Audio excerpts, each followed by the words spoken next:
Hello, magandang tanghali mga Paps. Andito naman si Paps, si Paps Johnny. Kain tayo. So, kamusta biyahe nyo kahapon? Paldo ba? Ako naman, maganda. Kita nyo naman sa post ko.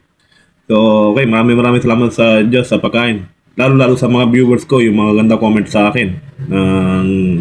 Na-inspire ako sa comment nila. Gusto ko lang big shout si Sir. Ito si Sir, sobrang maganda tsaka sobrang mahaba yung comment niya. Na sobrang inspired sa akin, nakwento niya sa akin yung sa comment kasi sabi ni Sir 71 years old na siya na yon.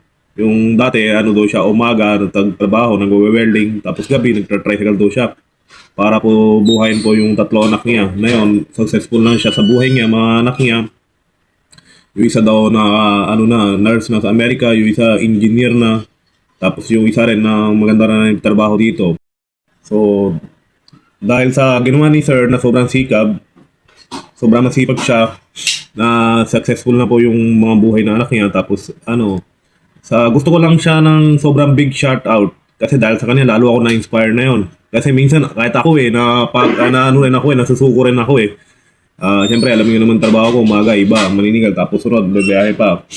Kaya simula nang binabasa ko na yung mga comment nyo, yung inspiring nyo sa akin, yung mga magaganda comment, lalo lalakas loob ko. Iba, dami yung tinatanong, Paps Johnny, tama na, umuwi ka na.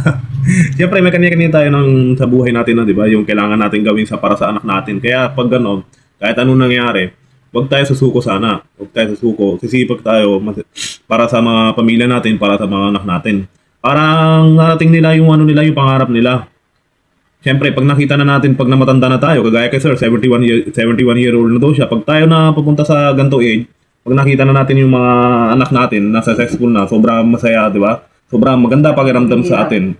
Hindi, lahat yung hirap natin, yung ginawa natin noon, nakita natin pagdating sa panahon ng pag matanda na tayo, di ba?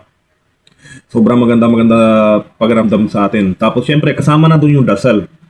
Tsaka mahaba pasensya. Lalo sa kalsada. Kailangan natin sobrang mahaba na pasensya. Lalo tayo mga riders. Tsaka mga ibang trabaho rin. Yung basta nasa kalsada kayo, di ba? Kaya lagi tayo dala ng mahaba pasensya. Tsaka unawa sa kapwa natin. Sa mga kapwa natin rider, unawa tayo. Kasi hindi naman minsan gusto nangyari sa kalsada yung gano'n eh, di ba? Na minsan na ano tayo, nabanggaan tayo, na gano'n. Basta okay tayo, mag-ano lang tayo, pasensyahan na lang pag hindi masyado malala, di ba? So, yun lang guys, para sa na yun. Maraming salamat sa Diyos sa pagkain. Maraming salamat sa, sa lahat, yung binibigyan niyo sa atin.